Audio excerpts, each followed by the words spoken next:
அஸ்ஸலாமு அலைக்கும். ஈரல் மிளகு கறி போட்டு கிரேவி எப்படி செய்கிறதுன்னு பார்க்கலாம். இது வந்து 1/4 கிலோ ஈரல் எடுத்து வாங்கிட்டு வந்து நானே கட் பண்ணி க்ளீன் பண்ணி எடுத்து வச்சுருக்கேன். இதில் வந்து கடலெண்ணெய் ஊற்றிருக்கேன். இப்போ வந்து சோம்பு கொஞ்சம், சின்ன வெங்காயம் ஒரு 100 போல் போடுறேன். சின்ன வெங்காயம் கட் பண்ணி கழுவி எடுத்து வச்சுருக்கேன்.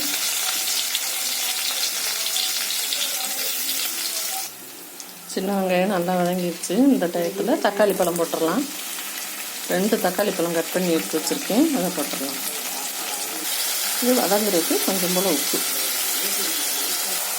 இந்த டயத்தில் இஞ்சி வெள்ளைப்பூடு,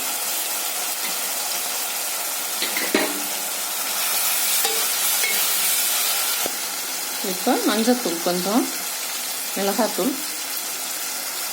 இப்போ பச்சை வாசனை எல்லாம் போயிடுச்சு. இப்போ வந்து கொஞ்சம் போல் புதினா மல்லி. இந்த டயத்தில் வந்து ஈரல் போட்டுடலாம். இந்த டயத்தில் 1 டம்ளர் தண்ணி ஊற்றிடுங்க, நல்லா வேகட்டும். ஏற்கனவே உப்பு போட்டான், அதனால் கொஞ்சம் போல் உப்பு. இப்போ வந்து பட்டை,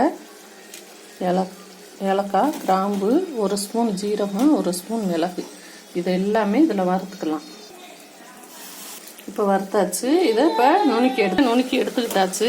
இப்போ இதை வந்து இதில் தூவிடலாம்.